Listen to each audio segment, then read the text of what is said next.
it. Won't you fill me up till my cup's overflowing? I'm so anxious just to feel the. What up, T Squad? Let's dive into the drama surrounding Tamar Braxton and her white man fiance, honey, and his shocking outburst that left me gagging, okay? Lord have mercy. So if you guys do not know what I'm talking about, Carlos King released his live show on his YouTube channel this week, and it was the live show that he did with Tamar as his special guest. And during the show, he asked her about her relationship status with J.R. Robinson, who she met on a reality show about 2 years ago, and they are engaged. Okay, they have been on and off over the past 2 years. Child, we can't keep up. Well, I felt like Tamar's response to his question was very sound. It wasn't disrespectful or anything, but JR felt differently. He did not like the jokes that Carlos was making about his appearance and such. Let me show you the video so you can see what got him all in a tizzy and what made him go to social media, honey, and wear Tamar behind out. You're engaged. Y'all do not like that man.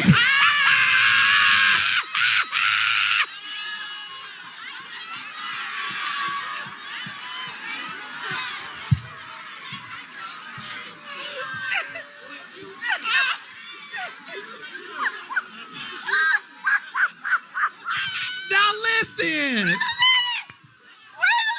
We gotta talk about Colonel Sanders, honey. I'm not ready. My dress is up hot. It's Let's hot. talk.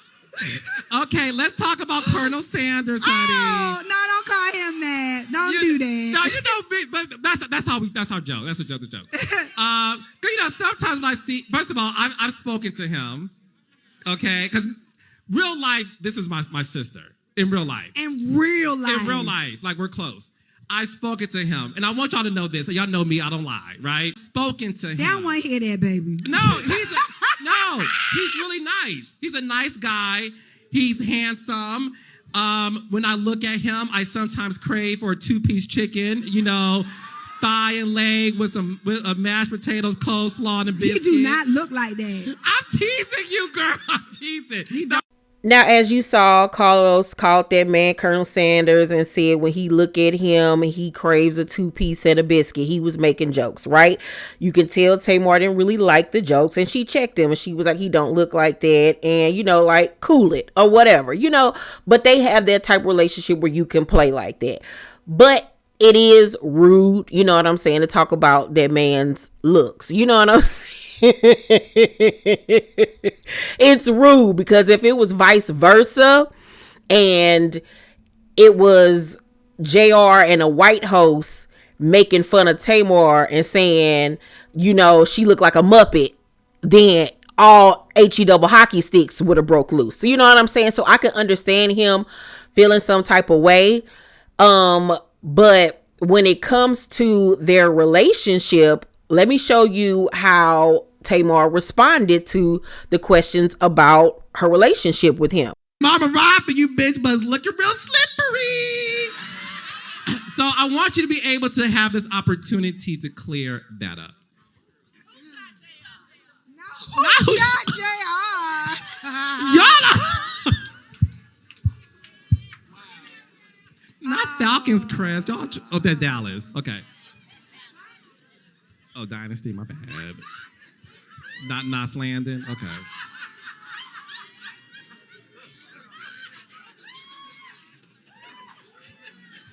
You didn't ask me nothing. What is the status of... No, meaning this. Are you and JR good?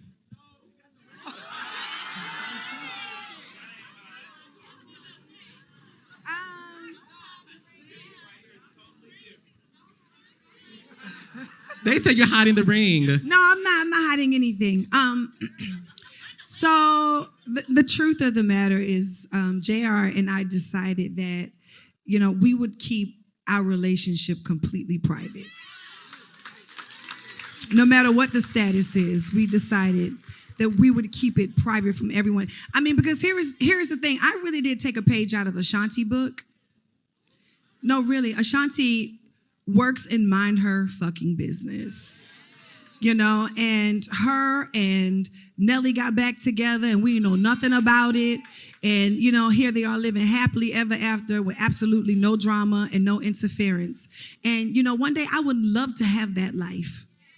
I just want people to concentrate on my artistry, my music, my television shows, and that is the topic of the conversations. Not who's in my bed, what they know. I am not even interested in that anymore because, you know, it came up like, oh, well, you need to get back with Vince. When everybody said that. Hey, Portia, who said that?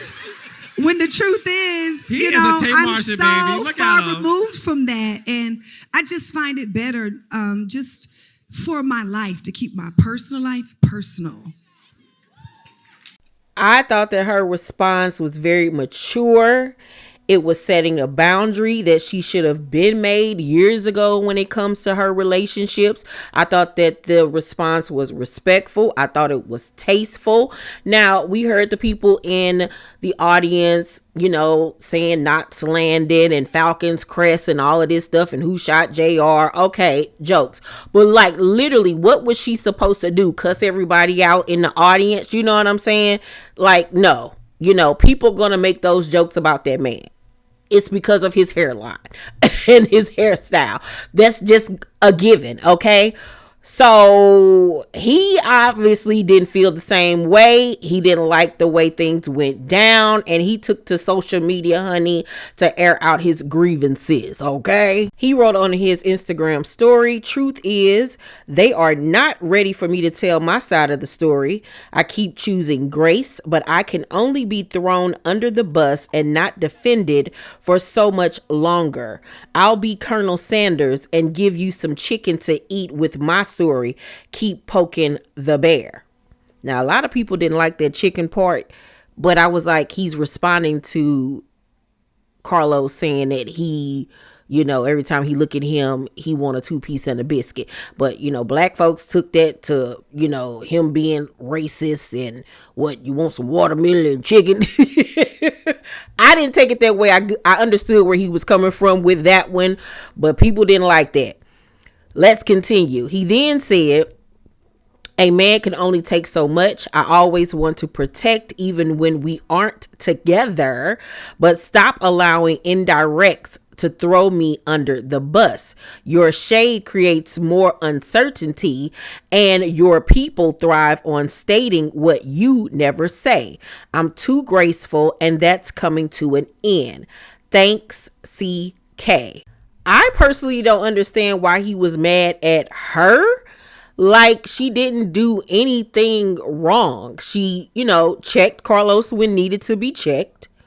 She didn't say anything out the way disrespectful about him or anything. Only thing she said was, y'all don't like that man.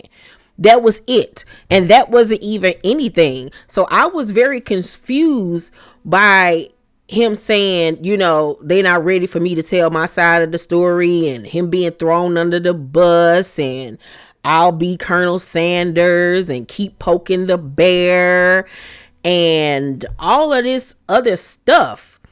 She didn't throw him under the bus or anything. And then he was saying, you know, your people thrive on uncertainty and what she neglects to say. And I was like, now if she would have got on there and was telling all y'all relationship business, then she would have been wrong for that. So I didn't really understand the anger, you know what I'm saying? Like, it was so left to me, you know. I was like, now one time Tamar actually didn't do anything wrong and she's still getting cussed out. Like, the girl didn't even do anything. People were all in the comment section stating the same thing, like, huh, where'd that come from? Tamar quickly took to her own Instagram story with a public apology. And she said, when you truly love someone, hurting the person that you love is far worse than being hurt by the one you love. I'm new to true love and loving myself. I'm so sorry that it's you that has to feel the trial and error. I wish for the opportunity to give an apology and be forgiven for it all. In relationships, we take being forgiven for granted. It's a blessing to be able to say, I'm sorry, and see another day in the war of love in this together. No matter how much I feel like I was right, you felt wronged. And I gotta respect that. I'm not embarrassed for being open about how I feel. I'm embarrassed of how I made you feel. I'm sorry. TBR. So I guess that's supposed to be Tamar Braxton Robinson. Oh, y'all married or something? Like, what's the R? But okay. Anywho, so she gave him a public apology. I guess she felt like, I embarrassed you publicly, I'm going to apologize publicly. And even in her statement, she said, even though I feel like I was in the right, you felt wronged, so I'm going to apologize. A lot of people was like, girl, why is you apologizing to this white man? I can't believe this white man got you on the internet groveling when you ain't even do anything wrong. And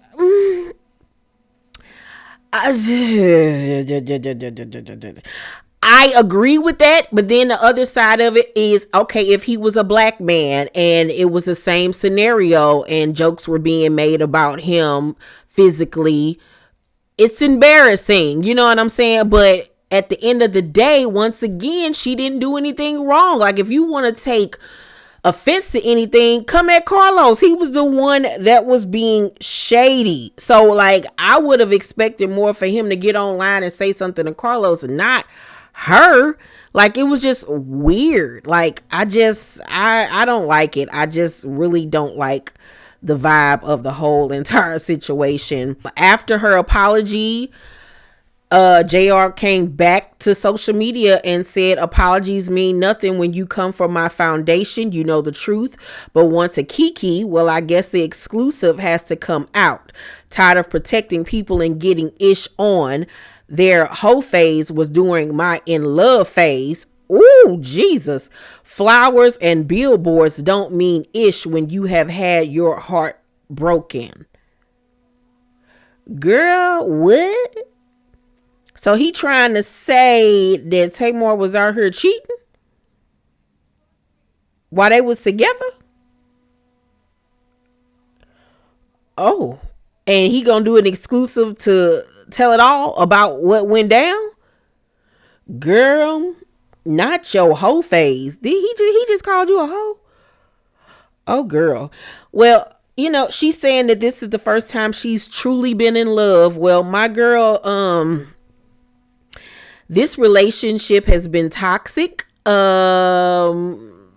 since y'all went public after the reality show aired. It's been too much back and forth, on and off again, the Instagram post of it all. Like, to me, this is just another unhealthy relationship for Tamar, and she's trying to hold on to another man that she do not need to be holding on to. It seems to me like she still has a lot of work to do on herself.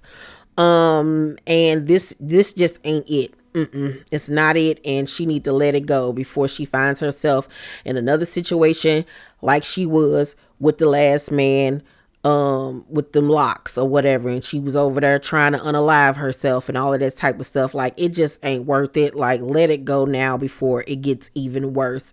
Like, this man literally just called you a hoe to the world. Like, enough is enough at this point. Just let it go. I don't like it. But y'all let me know what y'all think about all of this. Who do you think that was in the right and who do you think was in the wrong? Let's talk about it down below in the comment section, you guys. Please make sure to thumbs up this video. Subscribe to my channel if you have not. And please turn on your post notifications so you know when my videos drop. I love you guys, and I'll see you on the next video. Bye.